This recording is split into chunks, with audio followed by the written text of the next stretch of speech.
doing? Right.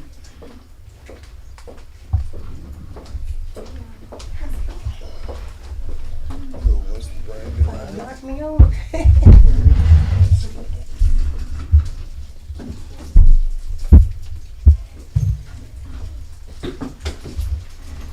Anybody attending on Zoom? Okay. Oh. I think we may have some staff joining, but I'm not sure about About the what? commissioners that I was told of.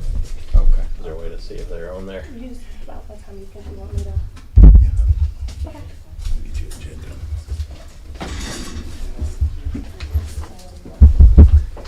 Not yet. Not yet. All right.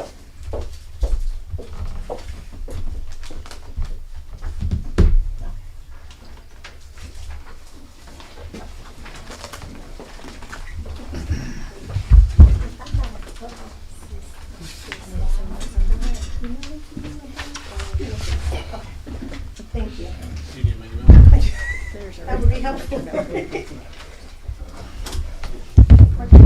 I was just calling. Yeah, you have USB stuff. Definitely. You want my flash drive?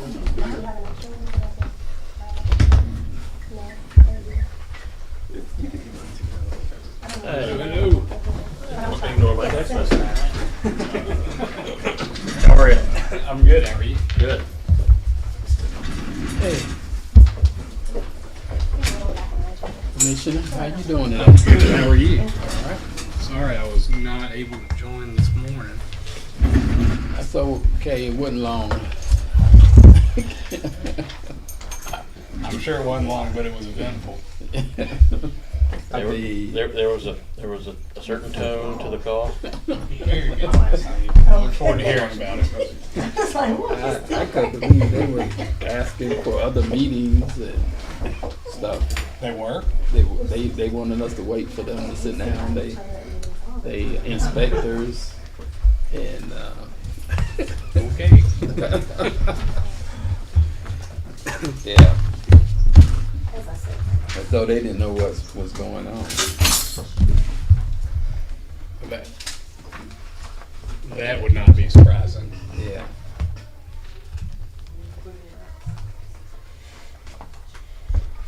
Is that your coffee? Smelling good? It is. Let it I figured the coffee pot would be empty this late. Yeah. I know I had to look up for me. I'm like, did she make coffee? She normally does though, because Commissioner Dickerson was. I know. I'm like, it smells good. I didn't mean to start an uproar. Next time you gotta come early, we'll just leave the coffee duties for you so we can. I'm gonna be wired all night long.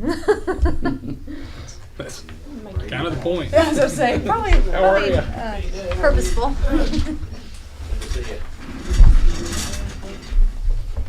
Little man. He's up front.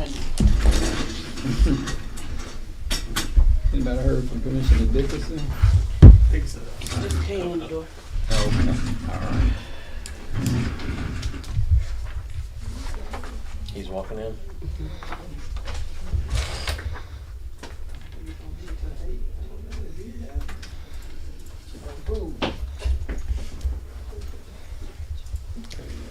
Hey. He's back. Good to see you. You doing all right?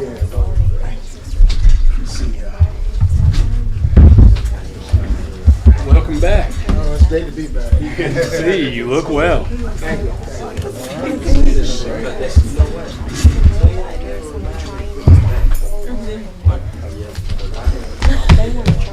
Back on top of the world, huh? Yeah, back on. They're good. Back to work.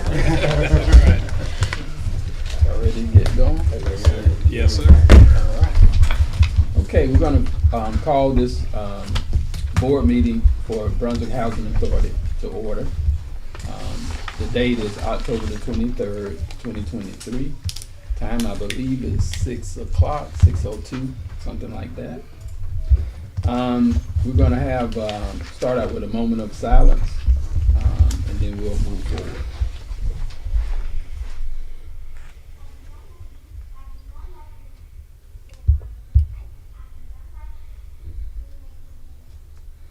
Thank you.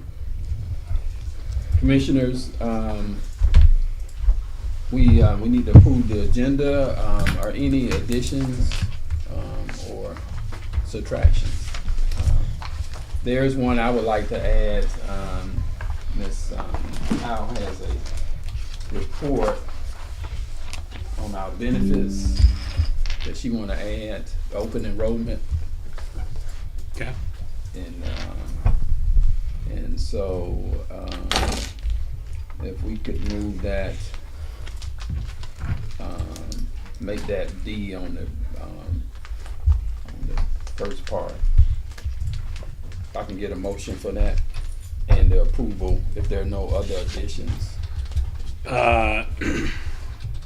Move to approve the agenda with the addition of the open enrollment discussion as item D1D. Is there a second? Second. Okay, the agenda has been properly motioned and seconded to be approved with one addition on the open enrollment 1D. All in favor, raise your right hand. Opposes? Okay, item C, approval of the minutes. Any corrections to the minutes, the work session or the executive session?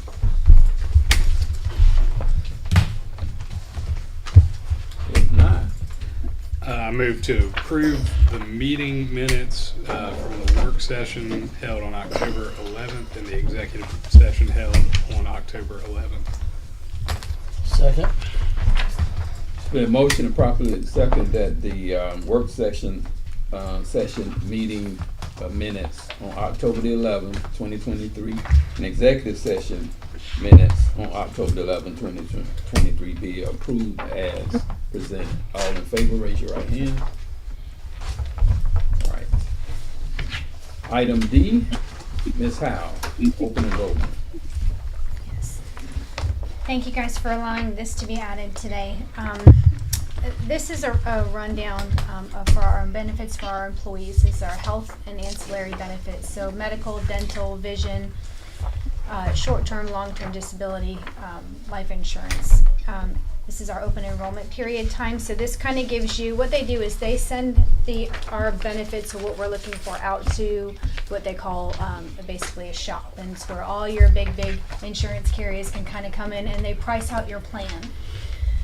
Cigna always comes in at being the cheapest one because it is the largest out of all of them. So, supply and demand. You have more people using it, the better benefit prices you can offer to your consumers. So with this one, you'll see the level funded, the very first column. That is our current rate where we're at right now.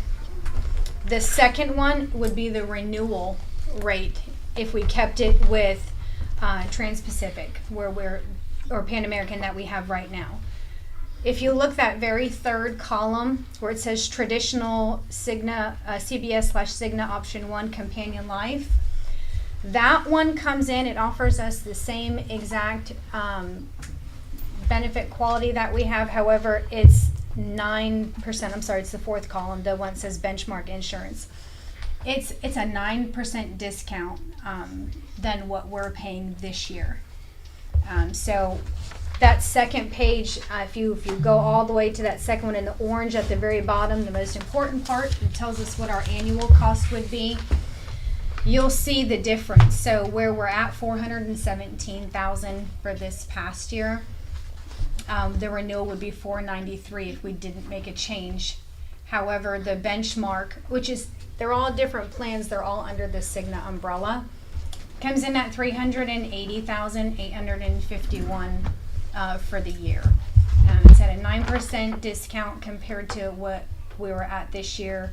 More significant when you look at what it would be if we didn't make that change.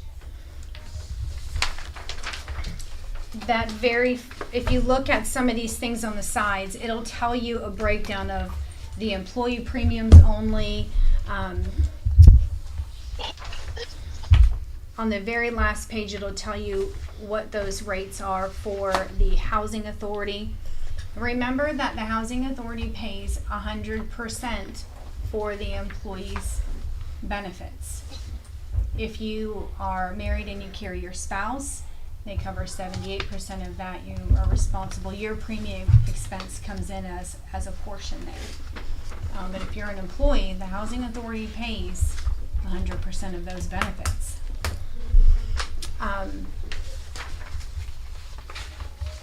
Further back through, if you look through this, it kind of tells you what is covered under our insurance plan.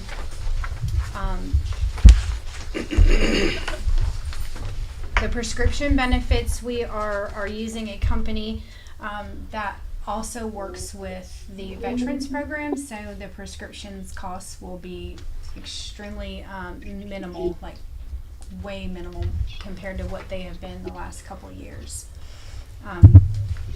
The only ancillary service when we're talking about dental, vision, that has changed is dental. It's gone up across the board, anywhere from 10 to 18%. They got them to knock it down to only a 7% increase. Vision has not changed. We are offering the employees the option as voluntary benefit for short-term and long-term disability. If they choose to select those things, that's at their expense, not the housing authorities.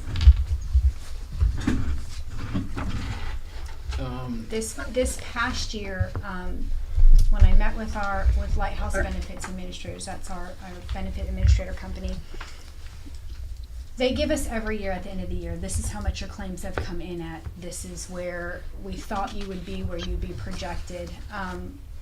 They were really projecting us to be in somewhere around 95 to 97%. So whether we had employees that weren't utilizing their benefits or were just being more proactive in preventative care, we only utilized 37% of that. So it was a big savings compared to what we thought we would have spent. That allowed us the opportunity to get this better rate on that middle option there, the benchmark option. Insurance companies with medical work a lot like vehicle insurances. So the better you've managed your plan and managed the claims that you had to pay out throughout the year, the better off your renewal will be moving forward.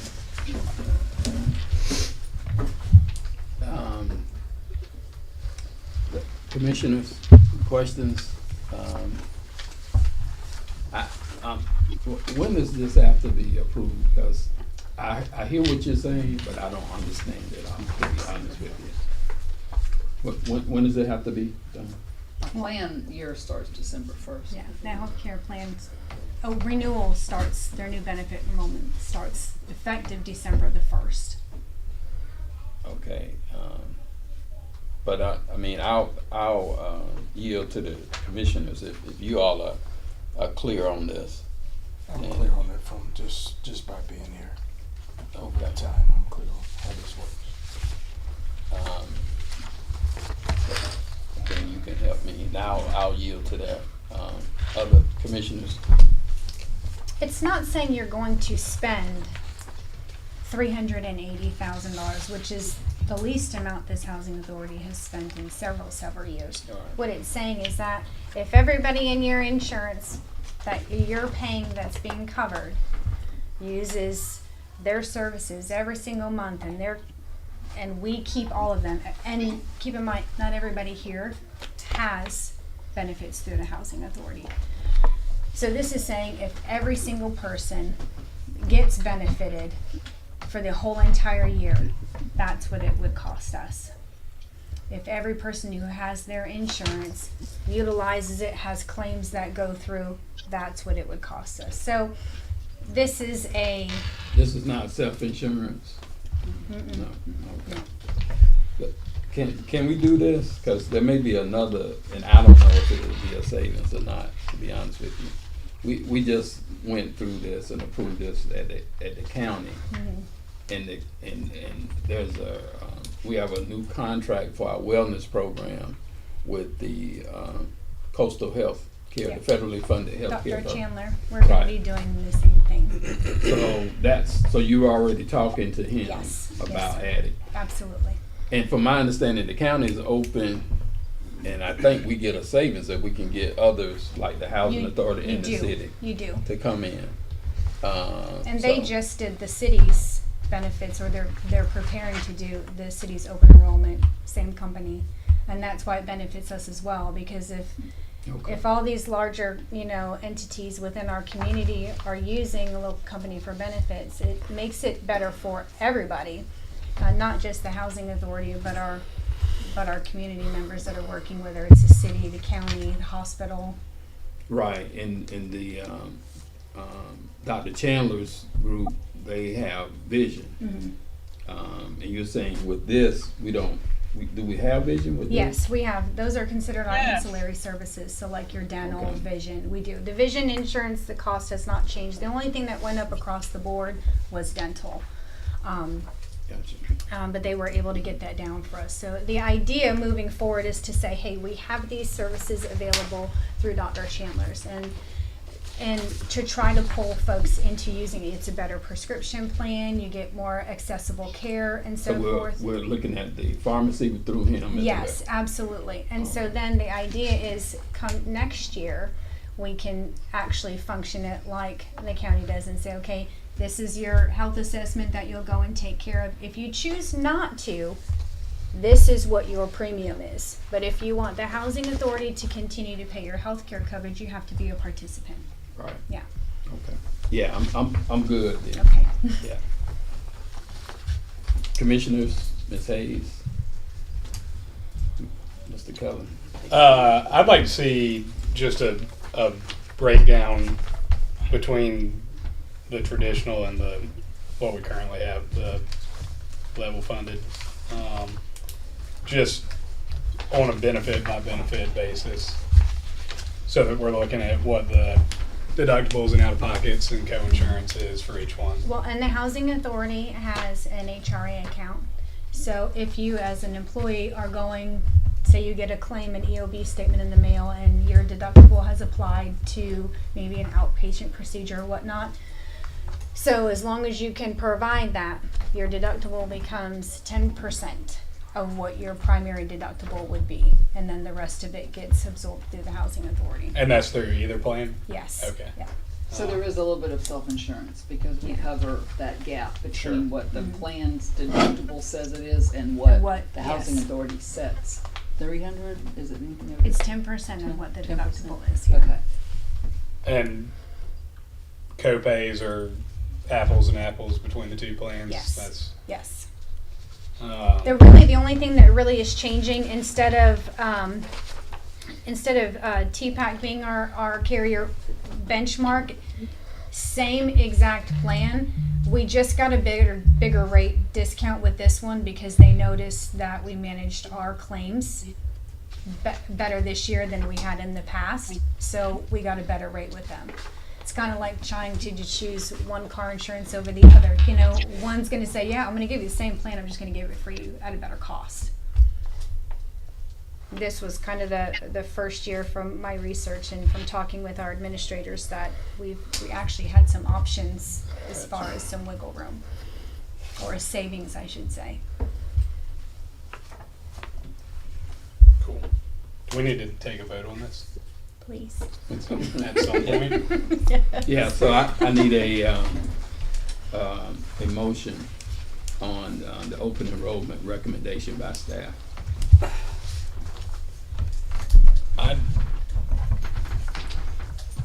It's not gonna gum stuff up if we approve this at the work session and can take a look at the two plans. No. Look, if I thought there was going to be a surprise in here that would have you coming back and upset with me, I wouldn't have brought it to you today. So, Fair enough. absolutely, whatever additional info you need, I can definitely call them. And Mr. Malloy is great with giving us whatever we need. Do we want to defer this to the work session? I think I would like that.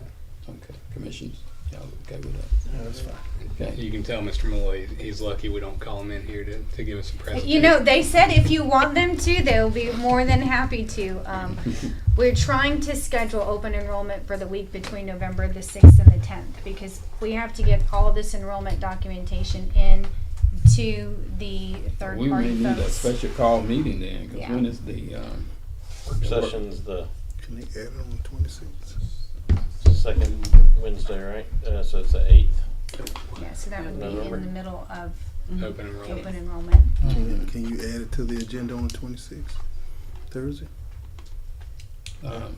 Yeah, I mean, I'm fine with that, yeah. Yeah, that's good. If you can get us information, Yeah, absolutely. then. And whatever's easier for all, I can either get you more stuff to read, I can ask either our representative Julie Day or Mr. Malloy to come in and answer any questions No, more in depth if you right, want. I'm clear, if you're working with Dr. Chandler, I Yes. know you're moving toward us Absolutely. getting the least amount. He saved the sheriff department in 1 year $600,000, which Absolutely. I've been trying to push them toward this relationship since in 8 years. It is a And really, they- really great benefit. Yeah, and what we're gonna save with the county, going with him versus with the hospital, is quite a bit. So those of us who are taxpayers. And we'll will be notice happy. that with next year come enrollment time as well, if we stick with the plan, we'll notice that again because now you'll have another entity that is partnered in this umbrella, I guess you can say. So the more that are able to utilize it, the more they can spread the savings benefit across the board. And I think the employees will be happy with the service. Yeah. I've heard wonderful things about him. He came here, we met him. He was very, very excited to have the opportunity to serve the community and the housing authority. Yeah. Yeah, Okay. so if I could just see, just sounds like I'm the only one mucking this up. That's okay. Just Or y'all can vote around me. It doesn't matter. make a motion to defer it to I'm- Thursday. I move to defer this to the next special called meeting, which will be the 26th. Second. So it's been motioned and properly seconded that we defer the open enrollment approval until Thursday, October the 26th. All in favor, raise your right hand. All right. Thank you. You're very welcome. Thank y'all. Okay, we're going on to new business. Resident Council, Ms. Commissioner Hayes. Anything for us?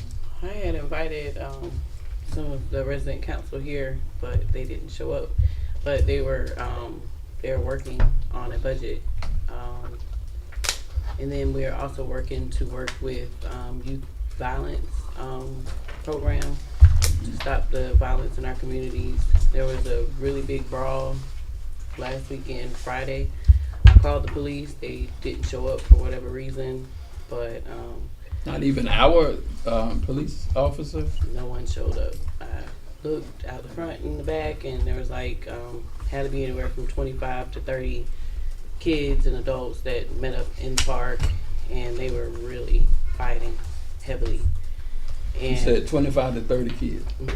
and adults, like it was maybe like 4 or 5 adults, and the rest were kids.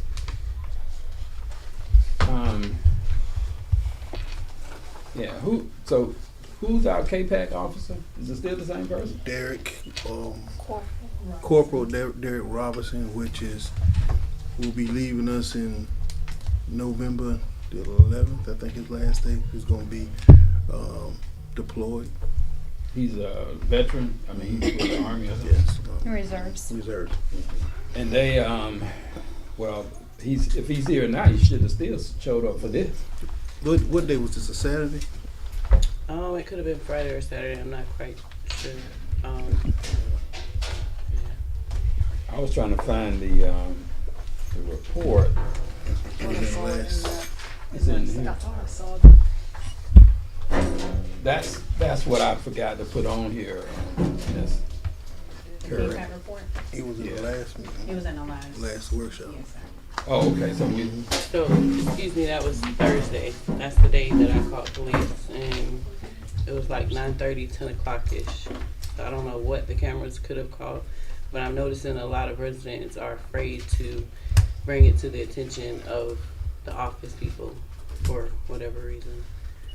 So I don't know if it got reported or. Miss Rutland is here. You walked in just in time. Did you hear anything about this fight? And this was in Brooklyn Homes. Oh, no.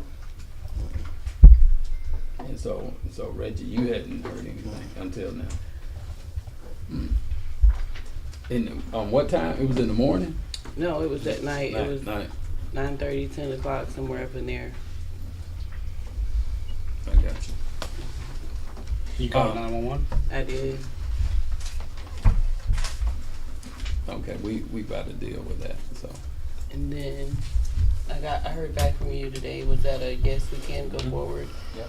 Just write up a partnership agreement and let them know we can stop use at any time. Right. Okay. So what is this pertaining? What's their actual name, Mr. Reggie? The youth gentleman's violence- name? Yes. Quentin Burton. Mhm. Quincy Burton. And what's the name of the program? It's youth violence. Right. They want to do a seminar, which is Okay. pretty much an outdoor event with speakers. And this will be sponsored by the resident council or outside of? It'll be sponsored by the resident council in partnership with them, and they want to visit all 6 communities for people that don't have transportation. So we'll get together with them this week now that we have the approval and set out some dates and times. Yeah, have you all met with Quincy? I know Quincy. We had met in person, he, I, and Reggie, and then we had a Zoom meeting where my resident council was on, and we asked if it was something that they wanted to do, and provided that we got the okay from Mr. Ben that it was okay to work with them, we agreed that we would go forward with it. Okay. Yeah, I'd certainly like to know more. I know Quincy since he was a young person, and that sounds great. But we've got and we can talk a little bit about this in the executive session. Deal with this, the non-response of the police. Yeah, we still have the contract for the KVAC officer, right? We don't have we're just month to month. It's month, Yeah. but they're still obligated to be there. Yes. And we got people calling 911 and them not showing up. Okay. That's, I think that's not okay. All right. Anything else, Ms. Ann? That's it for now, thank you. Okay. Anything else, other commissioners around the resident council? So, the budget, we're working on finalizing that.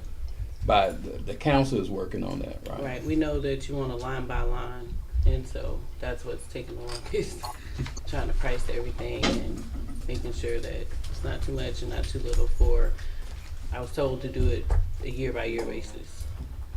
So Like, how many for the years? year. Oh, so you're just doing it for 1 year, right? Exactly. Okay, all right. Anything else around the budget? Stipends, those are allowed, right? Yeah, I haven't looked at this in a while, but I was reading over it a couple months ago when this was brought up. In this HUD thing about a guide about tenant participation funds, it specifically says that the amount can be decided by the resident council and the housing authority. It cannot be more than $200 per month for each officer, but it says stipends should be paid after work has been done. For example, after the officer has attended a monthly meeting. So it's like you can get a stipend, but it is in payment of something, for a service or something that you have done. Yeah, the people who are serving on the council Mm-hmm. in each, because you all have monthly meetings, Ms. Hayes. We were doing monthlies, but when we look back at our bylaws, we only said that we would do 4 a month, but we exceeded that and some. So right now we're meeting every 2 months unless something comes up and someone within our board calls a meeting. Okay. But the stipend can be paid monthly, but it has to be after they've done something. Yeah. So y'all may want to reconsider that, especially if you want to get stuff done. Yeah. I mean, we did They can set something in their bylaws in order to get the stipend. They can create what they need to do in order to get that. Right. Yeah, in their bylaws. Okay, so as long as we're clear that the officers can get a monthly stipend, up to a monthly stipend, after work is performed. Does that stipend count as income? No. You knew where I was going with that. With the sentence that I did not read out loud. Okay. All right. Sounds great. If there's nothing else, we'll move on to Ms. Douglas, and RFP update. The RFP was emailed out last week to the, Can you come up here? Ms. Douglas? I emailed out last week to the board and certain staff members, the RFP, I'm requesting approval if we don't need to make the change in the RFP about the cap. I think it looked fine. Okay. So what's the update? Can you I just need, I need approval. The RFP is ready for presentation to be published to the community for responses to the proposal. Right. I just need you to kind of recap what we're doing so the public, anybody that's listening. We are really opening a request for proposals for project-based vouchers. So any developer or already established development can utilize our project-based vouchers to complete or fulfill their occupancy. Right. And how many vouchers are we allowed to approve? Per project, 25%. Of the number of units? Yes, Or 25% of the number of units that they have. So let's say you have a project with 60 units, the percent is 25, they would only be approved for 15 vouchers. Is there a way to get beyond that? Based on our current admin policy, no. Our current policy specifically says that unless this is an elderly development, we will not do any exceptions. Okay, but if we do, right, I saw that. If we add homelessness, then we can do Above how much above that can we go? 10%, 10 additional, 10 additional units? 10 additional percent, Percent. 35% total. correct. Okay. So Ben, how do we go about that? And if commissioners feel like we need to, and we certainly, I think we do, for helping with the homeless situation here, and all of this stuff that has gone through with hand in hand, the policy. Excuse me. The admin policy you would amend that to add homelessness as an exception to the 25% cap, which would allow you to get HUD will allow up to 10% more for homelessness project-based vouchers if they're wraparound services being provided at that facility. Provided but not mandated. Right. So, commissioners, is that something, first of all, that you would like to do? Second of all, if so, then can we go ahead and do that by a vote today? Because this process has been delayed for over a year, helping with this homeless community. But tell me what you all think, or questions.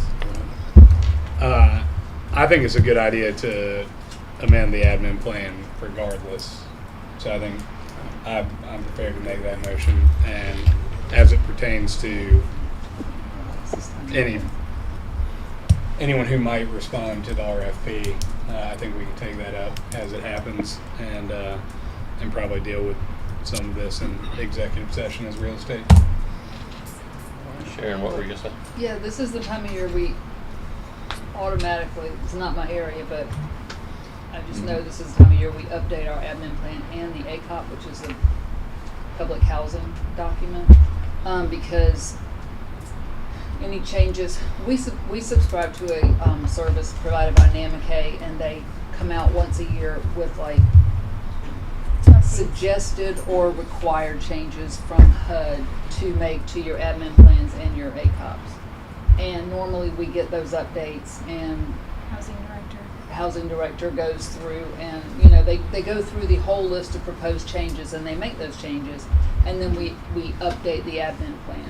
So that usually happens this time of year anyway. So, that seems like that I don't know how, This will coincide with the yeah, time. and then it would be effective, what, like January 1st or something? So these vouchers, they're gonna be used for new tenants within our communities, or is this specifically for the hand-in-hand complex?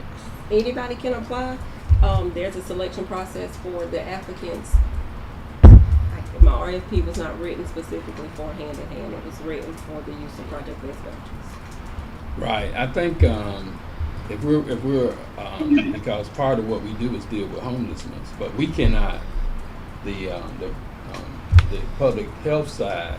I mean public health, but the housing side is this doesn't apply to because we don't take vouchers, from my understanding, for public housing. Correct. Correct. I was confused because you said depending on how many units you had in that complex. Am I wrong? So That- hand-in-hand keeps being the example, but I don't want to give anybody the impression that the RFP was written for them. It's an open RFP. The Veteran Village, if they're interested in project-based vouchers, they can apply. Anybody can apply. If you have a development and you're looking for either a specific category or just to become a landlord and use the project-based vouchers. Okay. Do we get a certain amount of project-based vouchers? You don't. Comes off your 750, and you can only do a certain percentage of that, 20% of the 750. So it's 150 that you can Possibly get. project base Okay. that many. And do we have any? We don't have any vouchers. Oh, Project we based? do. Okay. 26. 26 outstanding current. Brunswick Commons. Brunswick Commons. So we're down to 100, Don't ask me how many of those were 125. actually utilized. Maybe 6. Is there a clawback if they aren't being utilized? Can we take them back? That's probably a conversation for another day. All right, very good. Yeah, because I think they're using their points for the application for the tax credit, and I don't know if they can take them back, but we need to find out if they're being utilized. I just sent an email the third email to Chappelle at Brunswick Commons requesting the working list of the currently housed, what unit numbers, to figure out how many vouchers they are actually using. I just got an email today from Ms. Sharon that says the VMS report says they're only using 3 of the 26. And my thing, are they renting out? What's their vacancy rate? I mean, because if they're using the apartment, if their vacancy rate doesn't allow for them to use the vouchers, then we need to let Ben look at something else, a different kind of process. The way project-based vouchers is set up, that Brunswick Commons designated specific units for the vouchers. Those units have people in it, but they're not using project-based vouchers. In other words, the office staff there is just using their own waiting list and putting whoever in there, and they're not. They're not using They're it for not using- project-based voucher recipients. They're using it just as another unit to fill. Okay, is that legal? No. No, and that's not good for the people who invest in these tax credits. And it's really messing us up too. Ben, can you follow up with Ms. Douglas on that? Because they need to know that they're gonna have to do something different. Going forward with project-based vouchers, I would like, it's my thought, that we control that waiting list no different than we run our Section 8 waiting list, so that we know who specifically is project-based and is willing to live in a unit where they know when it's time to move, they won't be taking their voucher. So if we are in control of not only Brunswick Commons, but anybody who responds to this RFP, we will run their waiting list. Gotcha. So that we Can we have that amount of control? Yes. No, Project-based we can. so what about the coordinated entry process? Because that's how they deem that they're homeless and going. I'm not on hand-in-hand side, so I don't know how they. Well, I think we can coordinate with Safe Harbor, Jeff Clark, or Office, Ms. Douglas. I think she'll be able to handle that. But I agree with what she's saying. Commissioners, we have to, obviously, based on Brunswick Commons, we have to control this. There was some discussion, I mean, I wasn't in on it because it wasn't, but I remember hearing people talk about the waiting list very specifically when that place was first built, or before it was built, but I don't remember enough about what they said. All right. Any other questions for Ms. Douglas, please, about this process, the RP? And I guess we need a vote on that. We Then, need to- are we ready to vote on it? So your RFP now, do you need to wait till the admin plan is changed? Or do we need to? Considering that we do know Hand in Hand is interested, that would be my advice. Can we do that today? If are we clear about that, or do we want? Is this something else we can do on Thursday? You all want more information about? I mean, Commissioner Dickerson maybe don't want to clear about the admin plan. Of course, Sharon, can you make a change? Can we make one change to the admin plan to just For this one thing? to add yeah, homelessness to I would the think so, and exceptions? then do another one. And then do the other admin changes that would apply January 1. And so it'd be 2 votes today. One would be to add the admin plan homelessness is an exception to give the extra 10% of vouchers, and then the second would be to approve the RFP, including the change to add the 10%. So, sound fair? All right. All right. I move that we amend our admin plan to include the exception for homelessness, where wraparound services include care for the homeless and housing for the homeless, in order to get an additional 10% project-based vouchers as contemplated in the HUD guidelines. Close? Fair enough? Spot on. All right, thanks. Second. It's been motioned and properly seconded that we amend the administrative guidelines to meet to add the homeless as an exception. And so I hope I'm saying this properly. As stated by Commissioner Cullins. And it's been properly seconded by Commissioner Dickerson. All in favor, raise your right hand. All right. Hopefully we got that. And then I've moved to approve the RFP as presented. With the necessary change. With, I strike that motion and I move to approve the RFP with the necessary changes. Second. It's been motion and properly second that we approve the RFP with the necessary changes. All in favor, raise your right hand. All right, thank you. All right, we move to Ms. Dyer. Okay. I have several things.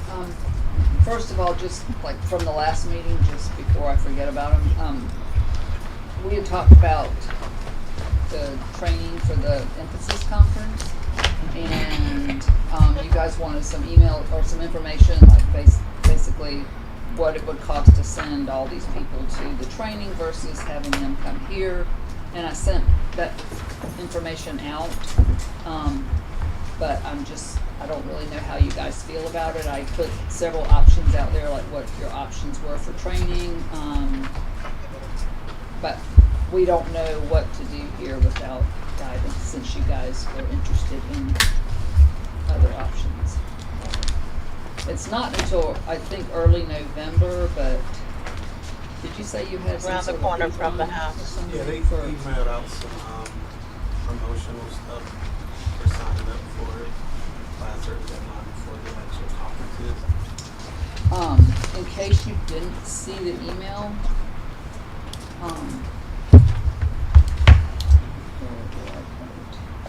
yeah, what we had before was like a week of training for Section 8 and a week of training for public housing, and we had someone come here, and with all of their travel and everything, it was just under $19,000, so it's pretty close to the cost of the conference to send 7 people, roughly, but not saying we would necessarily need 5 days for each program.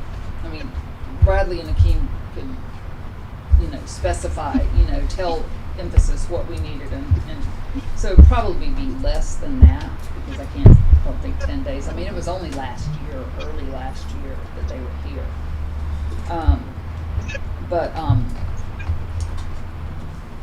They also have a new thing which I don't know very much about. It's called what's it called? Emphasis University. Is that what it's called?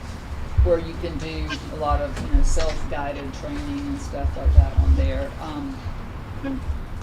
The few people I've talked to here kind of like the idea of having some people from Emphasis come here and do some really basic training, and then maybe send some IT person to the conference in Orlando, because they have their own specific courses that they offer there, or to send just a handful of people, maybe 2 or 3 people to the conference instead of bringing someone here. Either way, I mean, there's a lot of different options, but I don't know.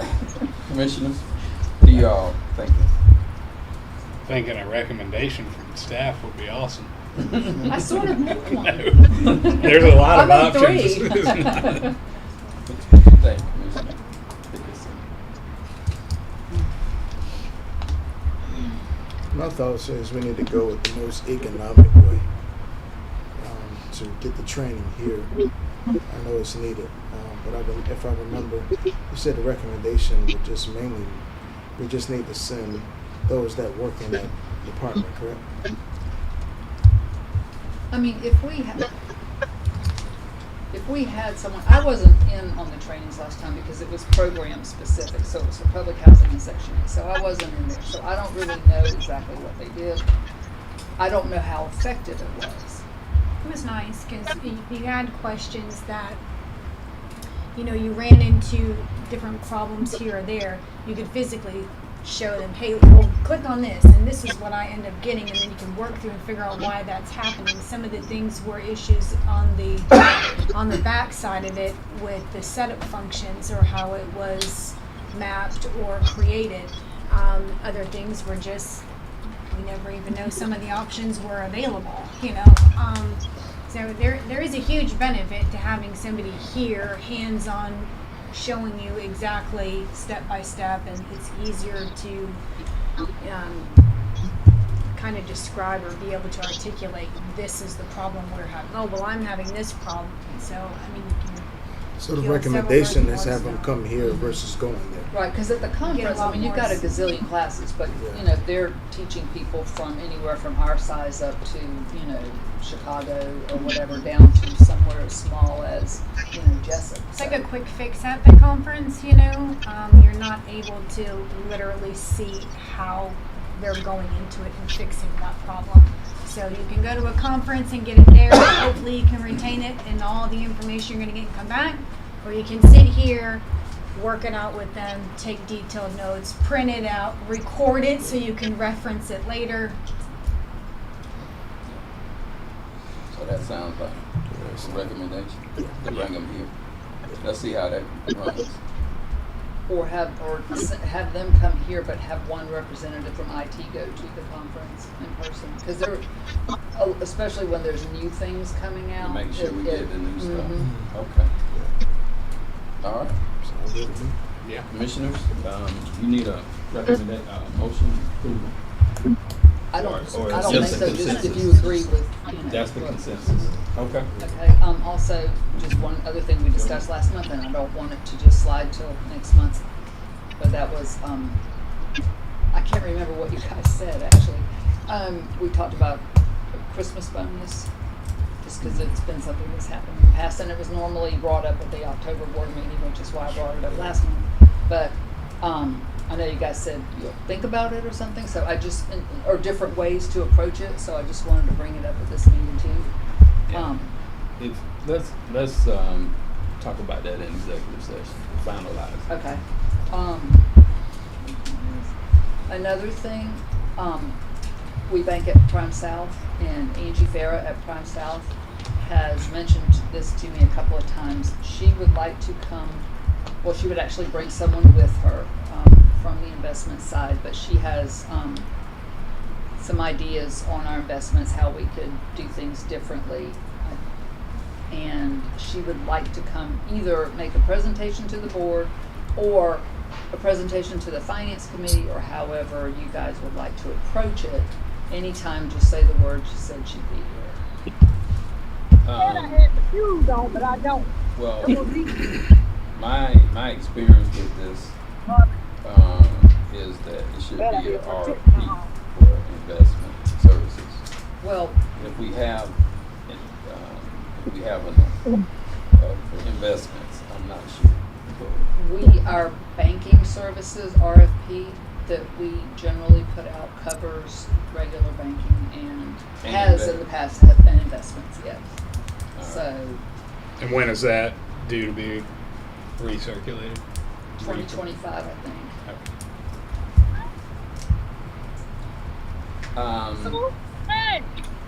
Yeah, I'll just share my experience. I sit on the Community Action Board, which we had been with a particular bank for several years in their investment group. Did not see real growth for us, but their cost of them watching our funding would increase.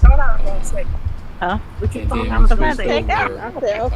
We kind of did an RFP, looked at some other people, and it was a great change for us.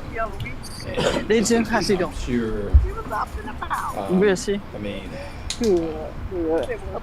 I'm not saying that we shouldn't entertain them since we already have banking services with them, but I would just suggest we keep that in mind. Well, this is just a way, like right now we just have regular CDs with them. This is something similar to Cedars, which we've done Hey, before Pat. through, I'm I doing think good. we What worked you with doing? Community Cindy. Bank. Because HUD has a very Lisa. strict list Me of too. ways that we can invest our money. And everything This above this the side does not go all the way around. threshold It goes has to be across the pledged, bridge, and that's securities have it. to be pledged against the You don't money. want to go. So, You don't want to a go lot in of the banks woods, honestly like don't want unless our you have business somebody with because you. of Because that. once you disappear and go, But she has they something can drag that's you, like similar drag you in the to woods. a I mean, I get Cedars paranoid. account where the pledging Yeah, they got woods part there. goes away, but it still gives you So this a longer way to walk. and Just ability walk to down there and earn come more back. on your- But she just wondered, that's what she wanted the guy to come present. Okay. Was here, You all okay with that? Yeah, sure. Okay. Let's see. And they've looked at the HUD compliance on all that. Oh, yeah, they're very familiar with all of that, because they've been our bank for a while now. And so they, she would do that at a work session? Either, okay, I was gonna say a work session, or if we just wanted a finance committee meeting to do it, or the full board, either way, it doesn't matter. I would like for the full board. Work session, Yeah. okay. Okay. On the financials, I just wanted to mention a couple things because they kind of stick out. On the central office page, under contract costs, you'll see it's way over budget, and that's payments to Yardstick. That's what that is, contract costs. All right. Flipping over to public housing, you'll see other income and AMP2, which includes Mercer, which is the burned units, the fire. So we got insurance proceeds and of $500,000. It's down near the bottom of the page for AMP2. public housing, Yeah. and it's it's a little over $500,000. It's other income. Okay. Yeah, I see that. That's what that is. It's not a typo. It's what now? Insurance proceeds for the Mercer burn units. Okay. Let's see. Orange, Georgia HAP. We haven't seen this term in a while. Transition Consulting. That was where I was putting all of the prior administration's expenses. This is one, I think, have you guys cut ties with them yet? With Coefficient? No. Okay. There are certain things that this one contractor that was part of that, it was an IT thing, I don't know exactly. I think it has to do with cybersecurity.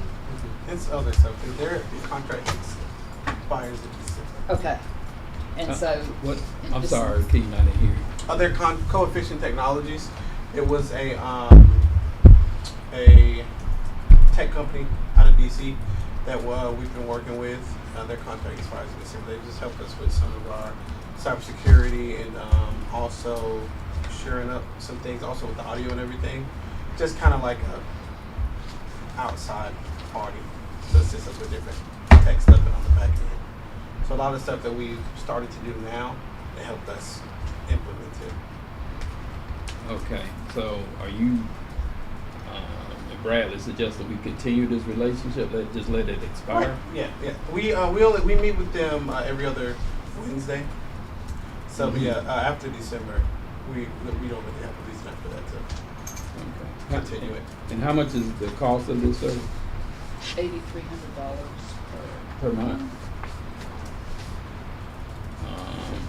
So we're probably looking at another $17,000.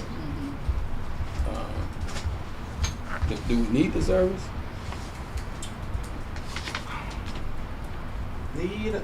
At this point, no. Because just where we're at now, the things, like I said, they've helped us establish,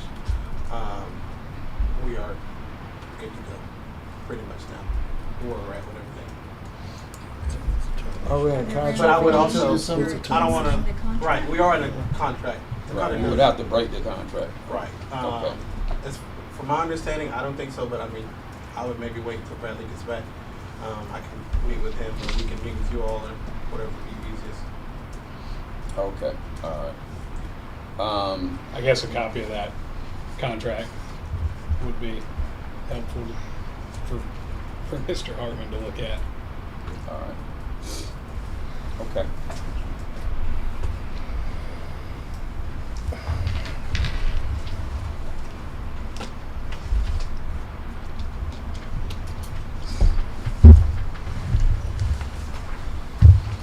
Oh, I'm sorry. That was all for me. Commissioners, any questions for Ms. Yard? None here.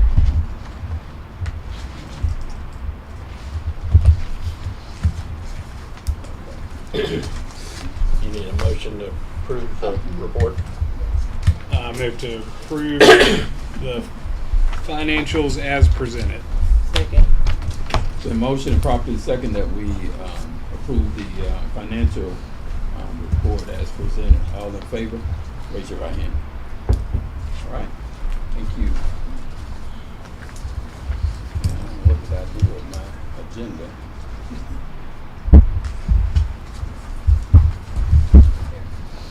It's right Read there. off mine. Your thumb. Right there where your thumb is. I thought I took it out. Okay. Well, Mr. Jackson, you're up. Okay. Item D on the new business, unit turnover solution. Go ahead. Okay, I sent out an email to you all with a possible solution of decreasing our decreasing our turnover rate.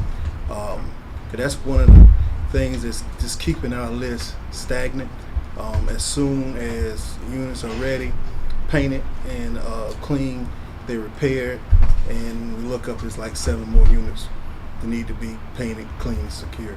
So I had a conversation with one of the members, Bobby Henderson of Better Glen, and one of their obligations to the community is to engage them and try to help with solutions. And he offered the opportunity to seek funding to pay for some certified skilled labor, and also asking the community to come out to support that. And we would just have to provide supplies, doors, hinges, things that needs to be repaired. And I think if I have Ed to talk on this too, and how impactful that will be. You see the number 471 of the like 13 100 people that's on the public housing. 471 is the actual certified number of people ready to go. They're ready to go. Ready to be placed. They're ready to place. They turned all the paperwork in, and they're just waiting for us to give them an offer to accept. So with the number of units that we have on hand that are that need repairs, some of the painting, most of the painting has been completed, because the contract is almost at the end of it. So once they paint and clean, they still have to be repaired. So having this extra hand, it would assist Ed tremendously, and he can put his guys in other areas that need support. So I have here the representative from Brandy Lies, representative from Better Glen. She can tell you more about the organization. So I just want to thank you all for allowing time and space on your agenda for us tonight. My name is Brandy Whitfield, and I'm here with Bendalyn Richardson, and we are members and representatives of A Better Glen, which is really a grassroots organization that has been in our community for over 3 years. We are very community driven, and at ABG we focus on community and helping to create an environment where everybody thrives. And so what we're doing here is exactly what we are tasked with at ABG every day, which is how do we help our community.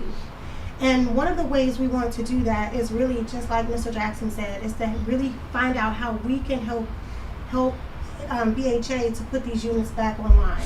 And so I think there are maybe about 90 units, give or take, that may be offline now, which equates to about 238 beds. And so giving these units the opportunity to be back up and operable would be a life-changing opportunity for countless families in our community. Now, I'm sure you're wondering how we would accomplish this task. And the answer is really pretty simple in nature. We would really go back to the root of how we used to solve issues in our community. And that's getting the community engaged and involved in helping to do that. So our goal would be to really solicit community volunteers in conjunction with skilled labor to really come together and knock out that punch list. So I'm sure every unit has a punch list of items that need to be done, whether that is hanging doors, whether that is patching walls, and some of that can just be done by volunteers. Other aspects of it require really specialized skill sets, and we're also prepared to provide those type of volunteers to come in and assist with that as well. So what we would essentially like to do is host a community work day on November 11th. So much of what we do at ABG is really collaboration with community. We work with organizations all the time that are already in the community, and that's exactly what we would like to do with BHA. It's just to work collaboratively together so that between the organization that we have, the community, and BHA, we can collectively come together to do that. So we're actually requesting November 11th from 8 to 4. We've secured funding for a general contractor who will really be there to help. And we're willing to provide lunch for all of our volunteers. We will provide the waiver for the volunteers. If BHA has their own waiver, we would actually, use that as well so that it limits any liability. And to move forward, all we're really asking for is BHA to give the necessary approval. The community workday really could be life-changing for 250 people and would positively impact our community with one committed day of 8-hour work. And so after that punch list is completed, what we're talking about is for BHA to still come in and make sure that it fits all of the criteria necessary to be back online. So we wouldn't do that part. We just want to take the onus of all of the work off of the maintenance department so that they don't have to try to get these units back online. The community could do that. And then the maintenance department could focus on the actual units that are already online and continue to make sure that they have all of the necessary repairs that they do. So also our commitment really is to have that done in one day. I know that sounds like it may be impossible, but we believe with the community and the commitment from the community, because they are excited to find out how they can help, we can do that in a single day. And if not, we're still committed to getting it done ASAP. If that takes another day, we're here and committed to doing that because we're committed to the community. So we would like to get that done on November 11th. To have all of those families back into a safe environment to live before the Thanksgiving holiday. Any questions for me? concerns, thoughts? Well, let me lend my full-throated support for this. It's actually the concept that my nonprofit does, Rebuilding Together of Glenn County, which is a national group. And to have a group like a Better Glenn to come in, who I know very well, to seek to do this one day, I think they can get it done. And I've seen it done. I actually tried to, it's just like a mission group coming in that we've done several times. And I've seen the work that volunteers, motivated, and some with skills, some just want to help, can do. So I know it's possible, and that's my comment. Missions. Any concerns or thoughts? Liability if somebody gets hurt. Yeah. Well, So, walk me through this. What, you have a general contractor. Who's the general contractor? So they will be local. We actually have connections with several general contractors. I can't give you a specific name tonight, but part of our organization is we have those commitments. So we would not be doing the specialized work. I'm not going to do any electrical work, no plumbing. The general contractors will actually contract out for the specialty services to get that done. What we were asking community to do is, it doesn't take a specific skill set to patch a wall, right? You can have somebody walk you through that. And those are the parts that we're asking the community to do. So looking through that punch list, just trying to ascertain what community can do and what the specialized skill set those who are trained specifically to do things like plumbing, electricity, are going to be required to do. From a liability standpoint, that's where the waiver comes in.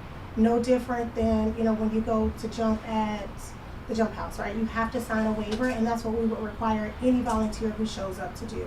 So we would have our own ABG waiver. If BHA has a waiver that they would like us to utilize, absolutely we would want to incorporate that into the process as well.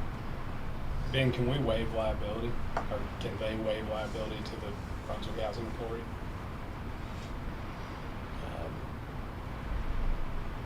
Maybe. Possibly. Yeah, we use a liability waiver form that was constructed by Gilbert Harrell, and we use it for all of our mission groups, and it was vetted throughout their firm, and we've used it for years. But most of the folk, we've never really had any accidents because we limit what the volunteers can do. Young people. A couple of years ago, we had a group out of Idaho, I believe. It's a special, not Idaho, Iowa. But they normally do things outside of the country. But that year, they came here for supposedly for 8 weeks, but they did 4 weeks of work here. And every week we had different young people that come through. They're talking about a mixture, I believe, of the adults and young people.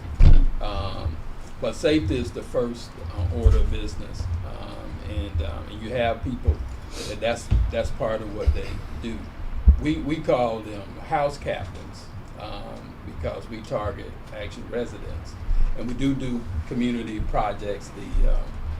We work with a number of people, including Sea Island, to redo Polk Field. Not sure if you all are familiar with Polk Field, over off of Townsend, but it was an old baseball field. But we got some funding and leveraged it with the county, and so now it's a nice soccer field. But the initial work was done by volunteers, tearing down they did what they could do, and then we brought in the other contracted people. So yeah, they're. Our waiver we use, like I said, Mark Johnson was on our board at the time, and his firm created our liability waiver. So I don't have a problem with it. But go ahead. I was going to say, I think it's much like Years ago, I assisted with the construction of the playground equipment in McIntyre Court that was done through United Way. So it's the same type of Day of caring. concept. The Right, day day of of caring. caring. We had to sign the waiver because we were literally building the playground equipment for McIntyre Court, and volunteers came and put that together. So I think it's the same concept. We're just translating it into actual units this time. And how many volunteers do you anticipate having? As many as are necessary to clear those units. So we have people, emailing us daily because we want to do this. We're trying to put it out. So if you have a number of volunteers that you think we should cap, or if you want a specific number, we can work tirelessly to get it to that number. But we are committed to getting them all done on that day of service. Ed, what are the tasks that non-skilled volunteers could do to the apartment units that, what is the work you need? Doorknob changes, Cabinet hinges. shower heads, soap dishes, toothbrush holders, things like that. Some form replacement, that's the biggest part that comes in when you're doing the term. Floor replacements, McIntyre Court, you got countertop replacements. And countertops and doors are the biggest barrier to turning over because of the amount of time that it takes to do it. A door, you can cut a door in the house, but you gotta paint it. So you're gonna paint it, you're gonna paint one side of it, you're gonna do something, you're gonna come back and paint the other side of it. Clean up around the unit and just clean it up when you're done. While you're in there working, you're gonna mess the environment. You have to clean it up before you get it out there. So unskilled labor, you're looking at, there's quite a few tasks, unskilled labor. Do you have enough folks to supervise that? No, but the saving grace is you're in vacant units. So I don't necessarily need occupied units. Yeah, I don't have enough people to supervise. 15. So there's we talked about this with another issue. There's a background check that's required for people to go into the units, right?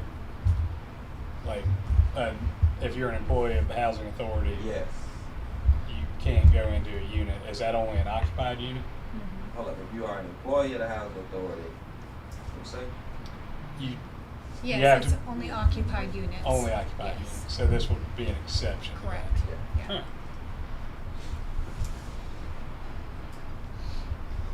Yeah, because I think in the past, like Ms. Whitfield said, that we've had mission groups come in to housing over the years that I know about, and to do different various tasks. I don't know. Of course, we need to make sure that we're going to be covered. I think it's something that can be done. And I say that because we've had people come from other states that I've managed with these mission groups into people's homes, inside and out, no issues.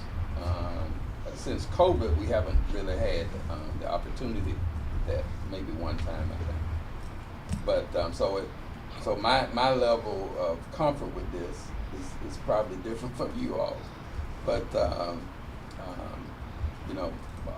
these folk and the young people are just committed to helping people, and it would be really a day mission work. I'm fine. We need to get the units done. I'm fine. We gotta get people in those units. So what's the ask today?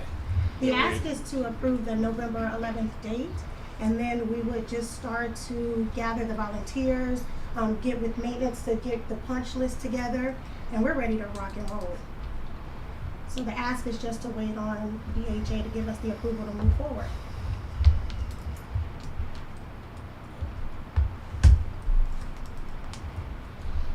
Well, I'd like to make a motion that we move forward with this date, November 11th, for the Better Glen to move forward with these units. Second. It's been properly motioned and second that we approve the Community Day work day for helping us prepare our units for occupation with a partnership with the Better Blend. All in favor, raise your right hand. Those opposed? One opposed. Thank you so much.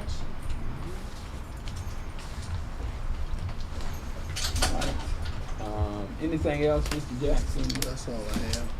Okay. We just want to reiterate that those 471 are legally homeless. There's another population of homeless that we can make an impact in. And I think they're good. Okay. All right. Item E, Mr. Williams, Facility Management, maintenance update.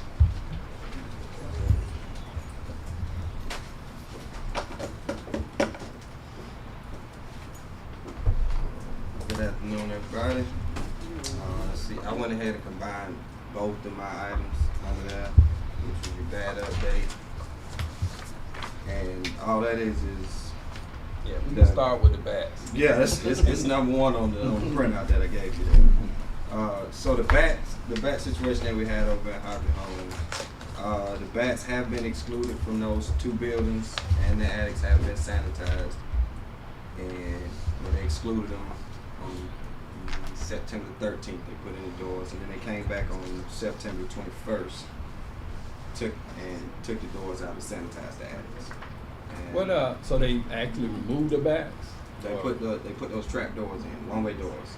Okay. So they go up, they seal all the roof in, so they only leave just the doors for the bats to get out and go feed at night. When they go out, they go back. Okay.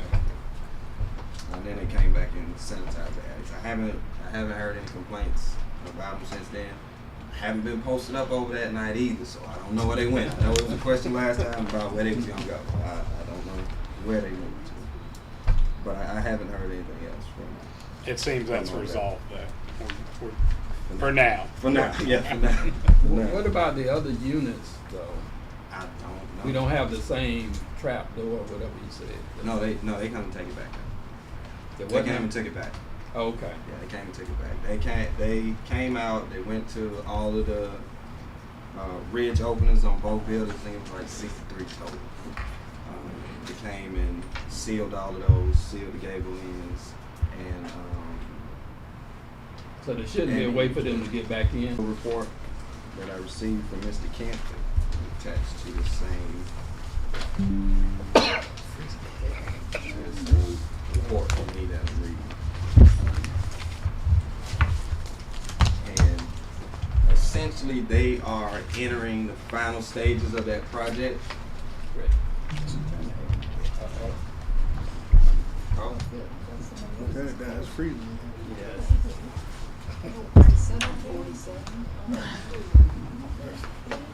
I'm sorry. Okay. Yeah, go back. So they are entering the final stages of that. I went into, and actually this is the last field report that I received because Mr. Kent hasn't written out the newest field report, which came over on Friday. I think this one was okay. One of the units is essentially completely done, with the exception of the countertops. They have the floors and everything like that. The AC system was charged with nitrogen to check for leaks, and I think the next Monday, this past Monday, they would have came and charged it with Freon and start that unit. Countertops are supposed to start coming in the end of this week, and then that unit will be completely done. They are scheduled to be done with all of the units mid to late November. It should be done, and you should have a certificate of occupancy on those 6 units. I have asked Mr. Kent to draw up a change order for analyzation over there to fix the sidewalks around that property. Those units affected, the sidewalks pretty bad. I got one probably like 4 inches worth of separation and a huge trip hazard over there. But while the contractors are there and doing work and already have it torn up, I asked them to look at just going ahead and fixing the sidewalk around there to make it safe for people. And try to get the grass put back in the backyard. Where they working at, they got it sectioned off and they've been driving heavy machinery back there. The grass is gone. It's pure dirt back there. So I have him looking at a change order to see the feasibility of having that done. So we'll want to see that change order Yes, before sir. Yes, sir. It would, before the next work session. Yes, sir. He should have it. Hey, I may even have it for your special call meeting. As I asked him on, that was Wednesday when I saw him. Thursday he sent me an email about it, trying to see what I wanted, and then Friday he sent me another one for clarification that I looked at this morning, but I couldn't reply to it because the internet was down. So yeah, I may have that by Thursday, and I'll forward it over to look at that one. The other capital improvement project that we have going, which is the bathrooms in Brooklyn Homes, they are completed. They have completed 48 of the 66 bathrooms over there, and at the rate of 3 a week, they have about another 6 weeks. So they should be finishing that right at the end of November as well. They'll finish 3 this week, and you got most of next week. Right at the end of November, they should be finishing that project as well. And then we'll have both of those wrapped up. I'm also putting together an RFQ for architectural and engineering services. I'm gonna need help building a cost estimate and scope of work for window replacement. Really, it's the window replacements in Glenville that I need the help on, because I don't know, when I look at those, not all of them, but the bottom windows in Glenville, the ones not under awnings, they need to be replaced terribly. They cause water intrusion into the buildings, and it's not good. They weren't installed terribly the last time they were installed, and to fix that, it is beyond me looking at it physically without tearing it apart to figure out what you're gonna need to do to fix that. So I'm enlisting I want to enlist the help of the architectural and engineering firm to see what we can do about fixing that. And so I'm putting out an RFQ, and I think what I'm gonna do is have it span next year, the entire next year, so that at any point if we needed to use an A&E firm, we would already have, the solicitation would already be done for that, and we could use that A&E firm if we needed to. Just a new model form of agreement. That sounds good.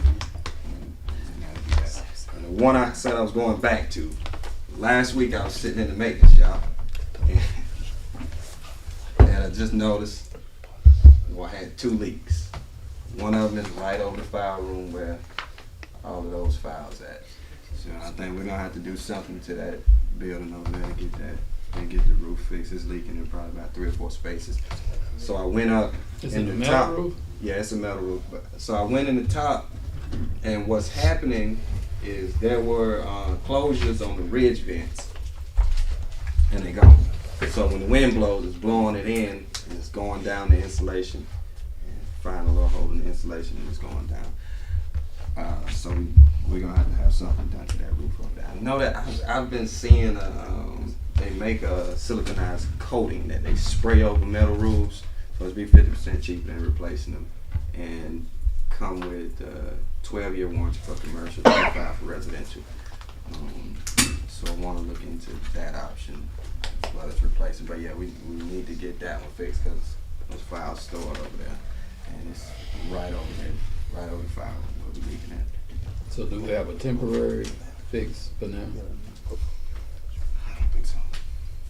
All right. I don't think so. Roof too long. Okay. Yeah, it's too long. All right. So how do we need to take care of it? I think I probably need to get with finance and figure out where we got the money at. How we can address it. Well, it's gonna cause you a budget variance, but it ain't a budget.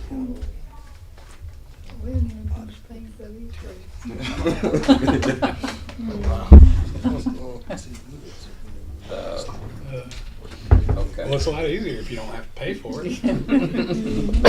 Go get some new roofs. Okay. What, do you need anything from us tonight? No, sir. Okay. No, sir. I was just mentioning. All right, go ahead. That's it for me. All right. Commissioners, any questions? Concerns?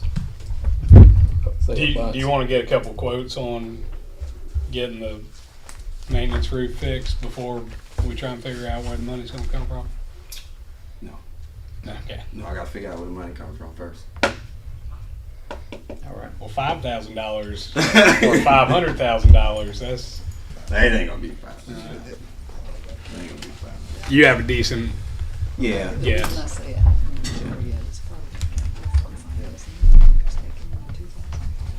Okay. If no other questions for Mr. Williams, thank you, sir. Thank you. Item F, Job Plus. Ms. Fair. Spar. Honey, these are the socks that we received over 3,000 of. I just wanted to show you. Last time you were questioning what they were exactly, so I just wanted to show you what they look like.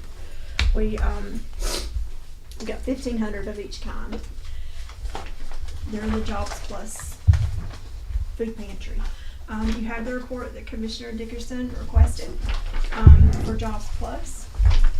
I do want to point out that we're working within a new software system, which is TAG, Tracking at a Glance.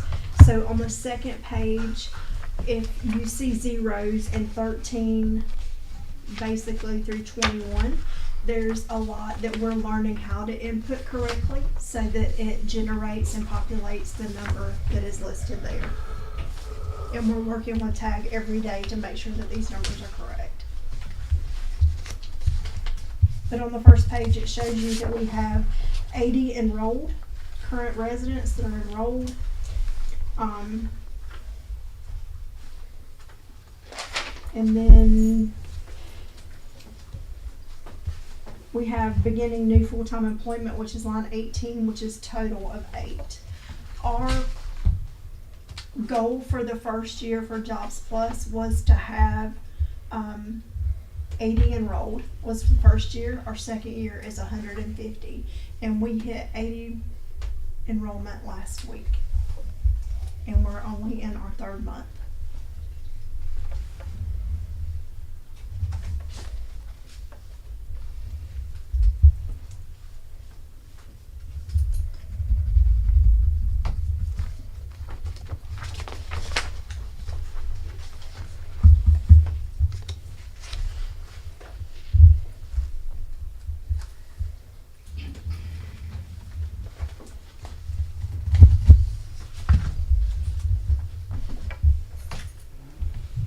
Any questions?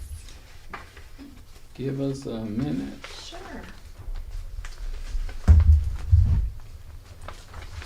I don't want to just focus on the zeros, but talk to me about those zeros. So again, so participant enrolled in employment readiness program, so there are milestones that we have to set for each participant. And again, we're learning that we have to enroll that participant into this milestone. So these milestones were not listed for us to enroll the participants into. So that was something that we're learning that we need to correct while we work in the software. And with the participants beginning full-time employment, which was again the 18 that shows 8, you have to go in and there's like 4 boxes on each residence. You have to unclick 2 of them, and we had our case managers going through those today to make sure that these numbers were right. Because if you check the wrong boxes, it doesn't populate on the report. And assessments with the participants needing readiness employment, certifications, and also going on to college degrees and stuff like that. It asks for if they need legal assistance, such as that. Again, they have to be applied. They have to be registered in that milestone. You have to click that they need that, and then register to have that done, and it had not been done previously. So that's, again, something we're working on. That's a intake issue? Yes. Okay. Yes. We didn't know to ask those questions, and now we do. Is that- Now we do. Well, so even on the back, you'll see zeros where it says participants' needs. And some of those are showing 0, and that's not correct either. So, yes, sir, it's us learning how to work in the system to make sure that it populates correctly. Great. But TAG could not believe how many that we already have enrolled and how well we are doing. Because we far have exceeded Duval County. They're in year 3, they have 150 registered. What's your goal by the end of this year? It was 80. And we've already reached that. So what's your new goal? 150 By the end of the year? not by the end of the calendar year, or not calendar year, the end of the fiscal year. What is the JPEID? That's a Jobs Plus Earned Income Disallowance. That means if a resident enrolls with us, we pay their rent, what it is when they come in the program. So if they come in the program and they're not paying any rent and they get a job making $18 an hour, Jobs Plus, that JPEID, is the income that pays their rent. Or if they get a raise, we pay the difference. And I think, and Commissioner Cullins helped me with this, because I think you asked this about who already had jobs that are enrolled. Did I Yes, miss sir. that?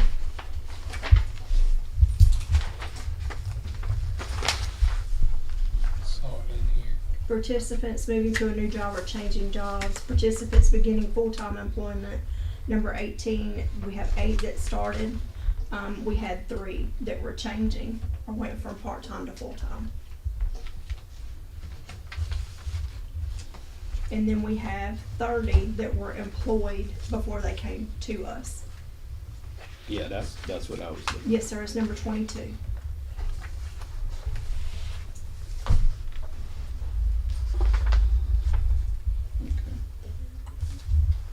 And so of the 50 that didn't have a job, how many do we have employed so far? 8, 9, 10, 11. 11. Okay. All right. If they go to school, is that counted? No, It's sir. not, it has to be employment. It has to be employed. Yes, sir. All right. Now What there- about training to be employed? Ooh, milestone. That would be a milestone that's enrolled in readiness program or training certificate program, which is number 14. But right now, we don't have. I have an MOU that we have for Goodwill. They're going to start doing computer literacy class, and we just had RFPs complete for phlebotomy, CNA, medical assisting, medical coding, and allied was one of them, and she came tonight thinking that we would have the RFPs gone through so that she could speak. So hopefully we'll be able to start that immediately as well. What was that again? Allied, Who is that? Ms. Johnson? Ms. Shadry. Oh. All right. And then I think I gave you the Lighthouse paperwork. So Dr. Chandler, they do eye exams, but they source it out. They partner with somebody. They don't do it on property. So these, I gave you we're gonna have our eyeglass clinic. It's open to all of housing, and Section 8 on Monday the 11th. And I gave you the payment schedule there, and we will have the eyeglasses shipped to us should they elect to let us do that, and our case managers will get them that, and it saves them $10 in shipping. So they have to go off-site to get the eye exam? For Coastal Community Health, yes. Okay. Not for us. So we will have an eye doctor here. Dr. Staub will come to us. We'll make a schedule. They'll see the doctor that day. They'll pick out their glasses, their frames. We'll send them off, and they get them back in 3 weeks. That's the only thing. It takes about 3 weeks to get the glasses back. Okay. What did you say about the $10? If you elect to have it shipped to your home, it's $10 shipping. But if you have it, let us ship it to us, we're gonna pay that $10, so we'll just have one shipment, and our case managers will get the glasses to you.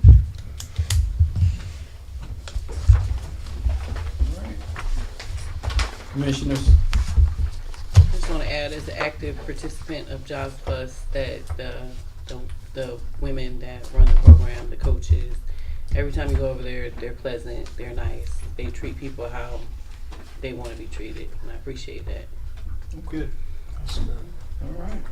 That's good to know. That's a good report. Thank you. So what do we need to do for Allied, for Ms. Johnson?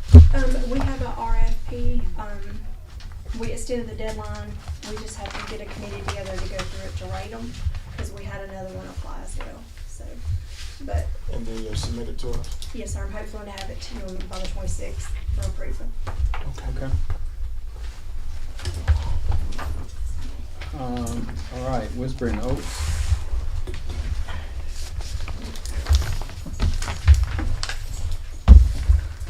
Potato. Who wants that? Ben led the conversation this morning. We had a nice phone call this morning, and they've been encouraged to address what they haven't done. Yeah, I guess hopefully I channeled you all this morning in my comments. But I just, we met with the regional person. I don't know if the local person was on or not. And then that person's boss, Ms. Jones' boss, was Ms. Hatton, I think. The Vice President. And so we encouraged them to fix the safety things today, issues, no more than 24 hours. And that they wanted to meet again with our inspectors for some reason. I figured you all would not think that would be a good idea, since they should already know about this stuff. So I said, no, do not talk to them until after 3 o'clock.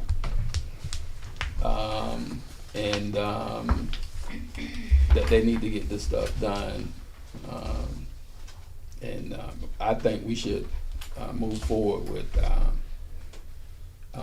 finding out what our options are through DCA. Ben, have you heard anything back from them? I have not heard back from the DCA folks. Then do you know how to contact Rick Townsend? Yes, sir. Call Rick and have him to follow up. Explain to him what's going on. He's our House of Representative person. He was at our Jobs Plus open house. Right. I worked with him with my organization, nonprofit, Rebuilding Together, and working on a container house project that we're still trying to complete. But he was very supportive of that. He very cares a lot about our kids, our students.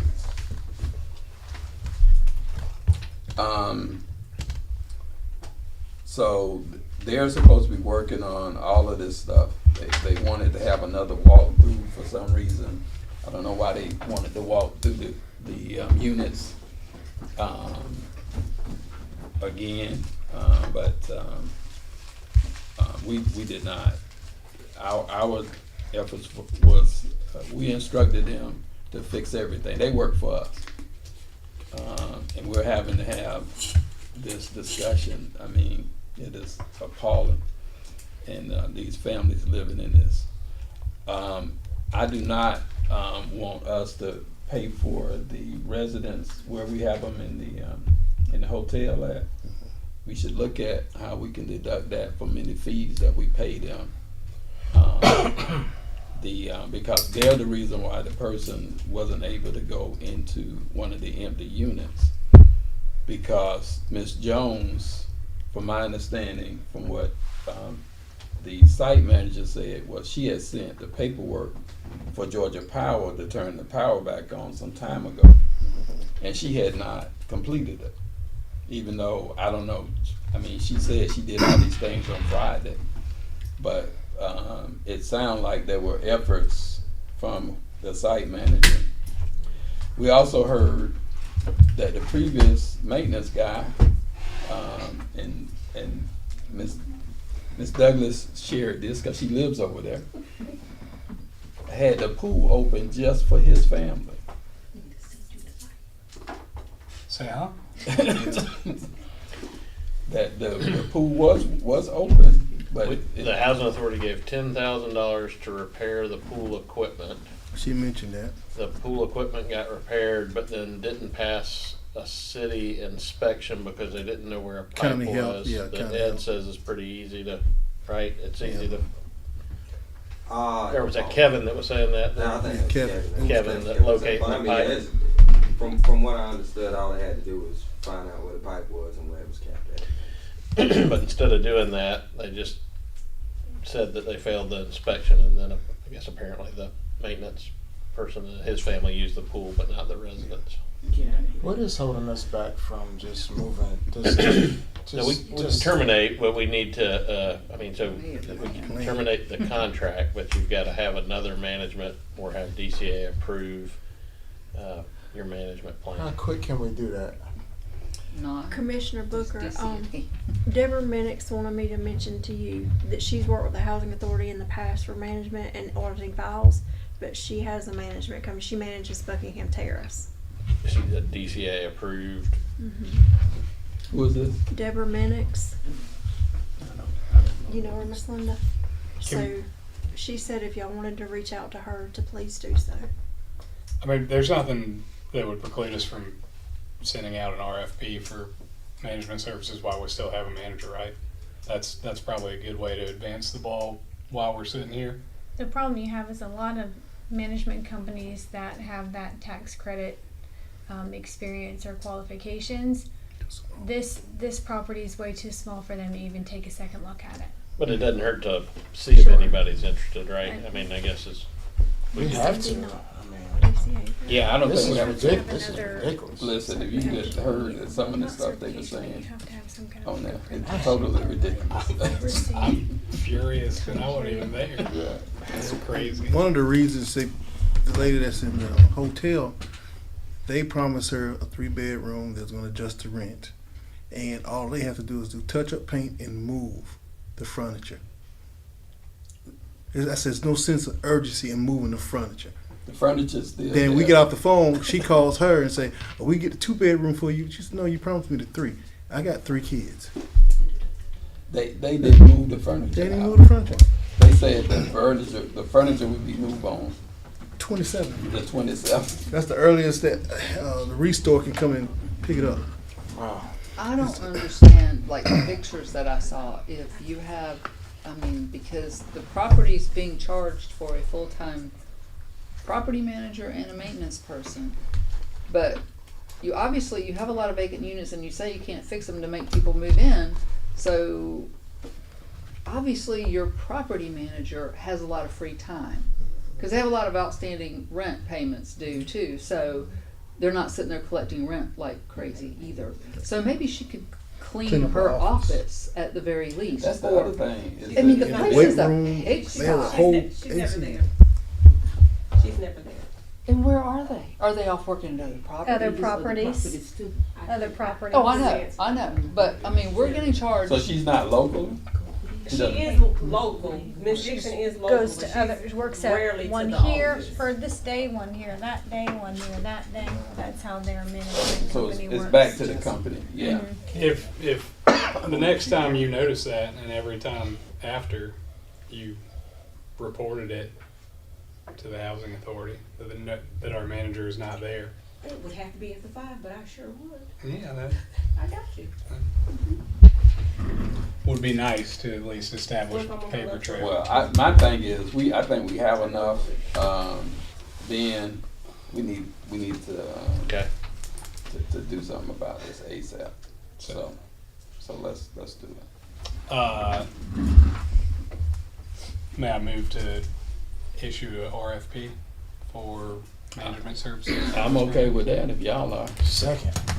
It's been properly motioned and seconded that we instruct the staff to issue a RFP for property management services for Whispering Oaks property. All in favor, raise your right hand. All right. Approval for write-offs for. I have one more thing for Whispering Oaks, because I know this is gonna come up. They want more money. Because it's due early November. We got the property insurance bill for Whispering Oaks. I mean, the only reason I got it is because I worked with her last year on this, and Whispering Oaks, they also have the copy of this bill, but anyway, we know it's $125,000, and when does it due? early November, 11/5. And this, it went up last year. I don't have the exact number because I emailed, I knew I wasn't going to get it from Whispering Oaks because, I couldn't get in touch with anybody there, but I emailed the insurance agent to try to find out what last year's bills were because I couldn't remember, but I didn't hear back from her in time. But it went up because last year the deductibles went up to $50,000 because the repairs weren't made. This year, some are at 50. There's a few, and I don't have the breakdown, but she told me on the phone that there were some that had $100,000 deductibles on them. So I'm sure that's why the insurance is so expensive, but they don't even have $100,000 in the bank. So, Yeah, we need to.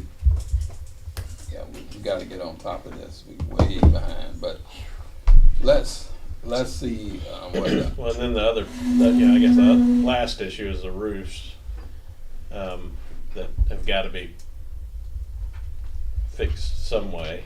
And so, does it make sense to ask Ed to do an RFP for? Didn't we? Well, we got one response last time.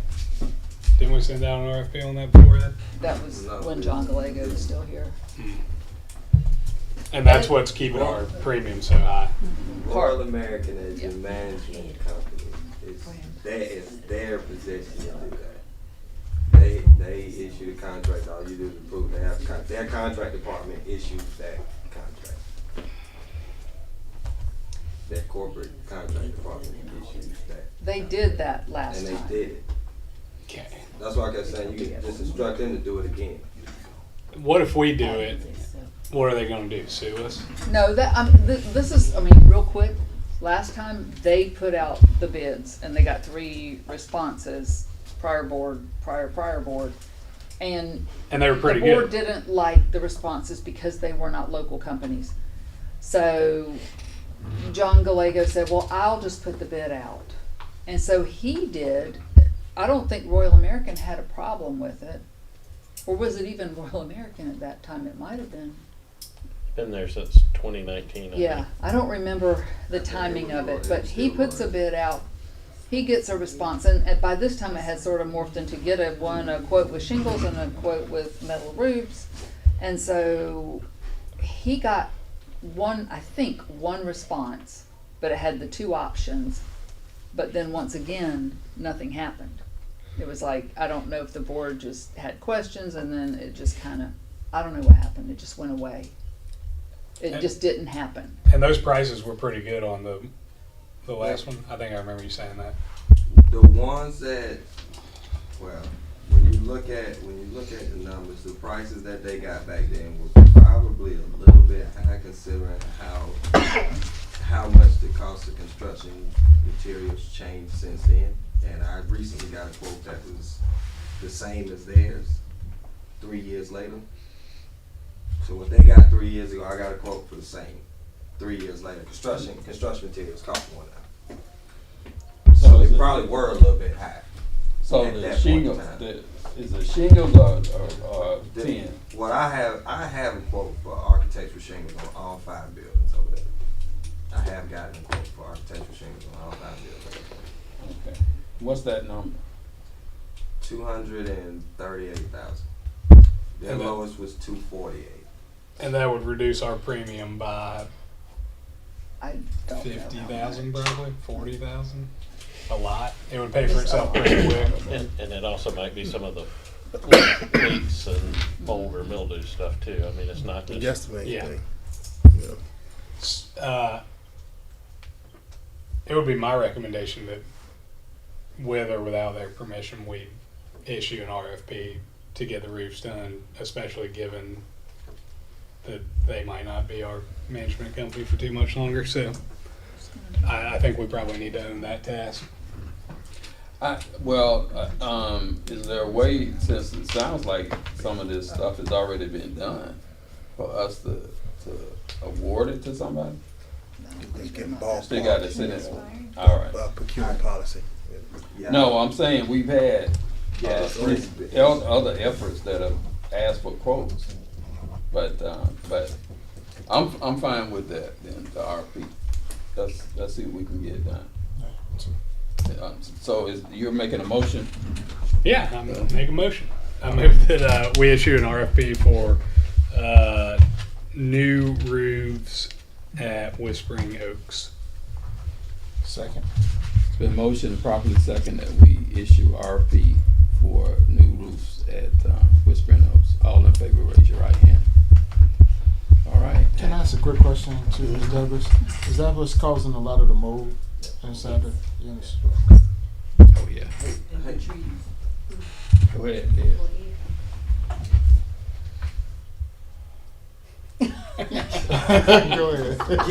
Given the circumstances, given the circumstances, your procurement policy allows for emergency procurement. You don't necessarily have to issue an RFP. You have enough prices for quotes on that building to be able to deem a reasonable price for replacement of those roofs. You don't, to issue an RFP would restrict you for another 2 or 3 weeks from getting, well, probably a month and a half. Probably a month and a half after evaluation and coming back for approvals and all that. You have enough.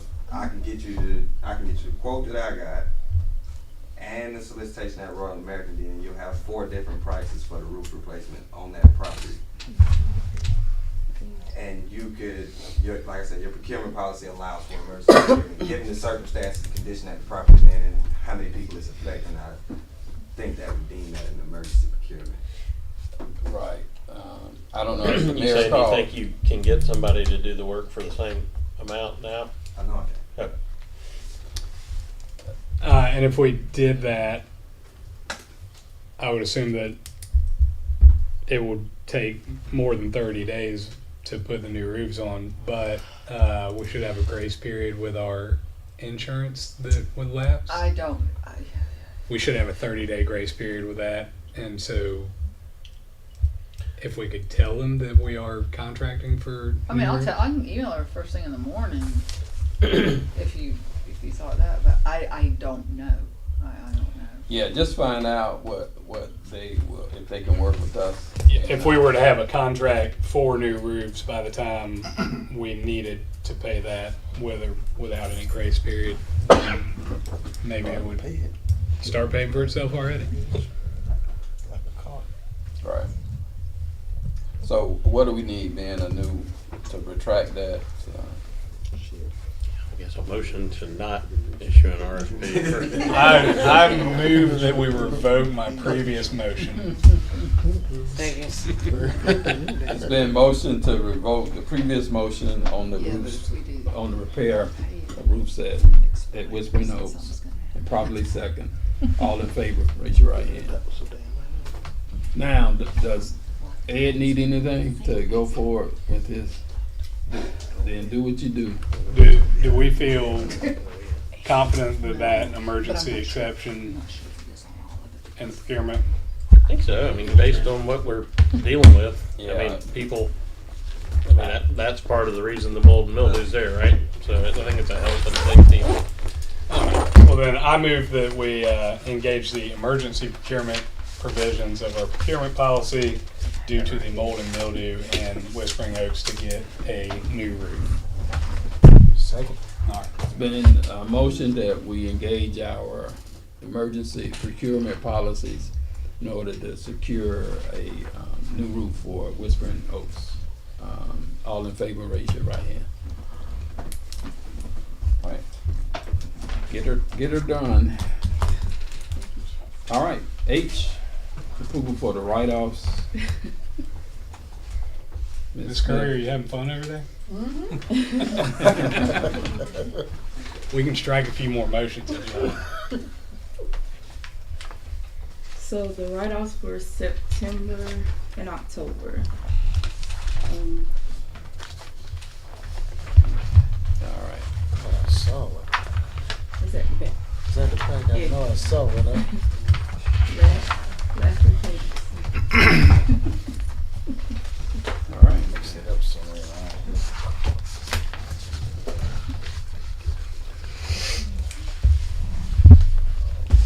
Oh, there we go.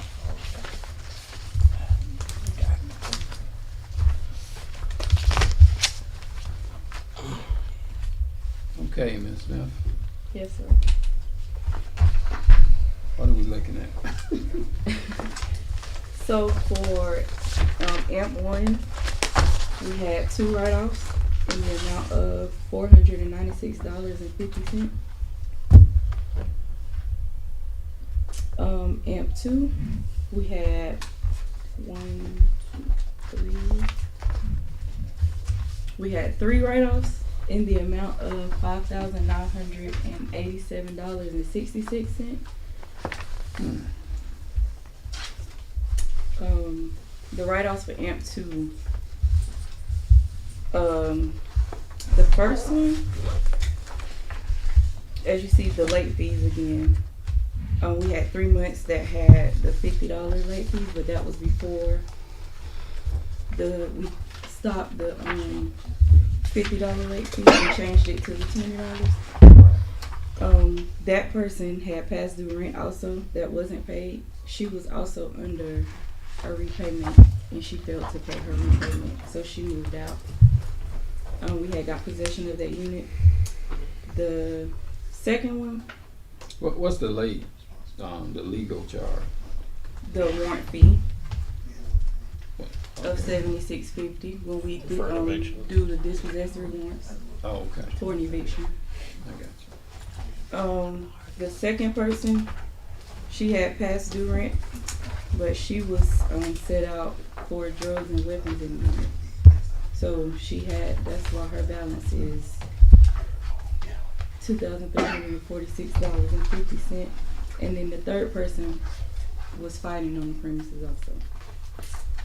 So we had asked for an eviction for those 2.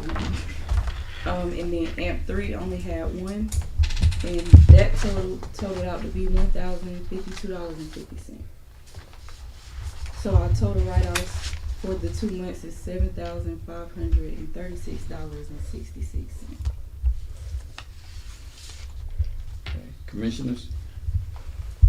I'm not complaining, but I'd sure like to know what's the difference, because this is getting a lot better. What's been the difference?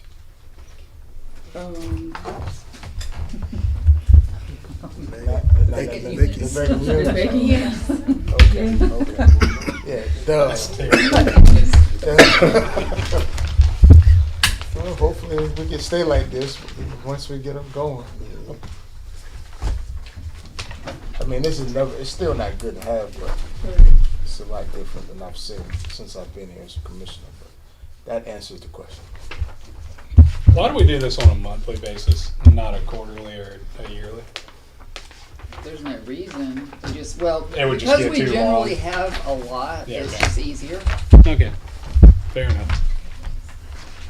All right. You need us to approve this? Or, Yes. okay. I move to approve the pre-generation write-offs. Second. It's been motioned and properly second that we approve the pre-generation write-offs. All in favor, raise your right hand.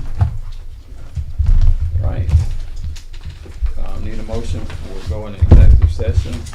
I move that we go into executive session to discuss real estate and personnel and litigation.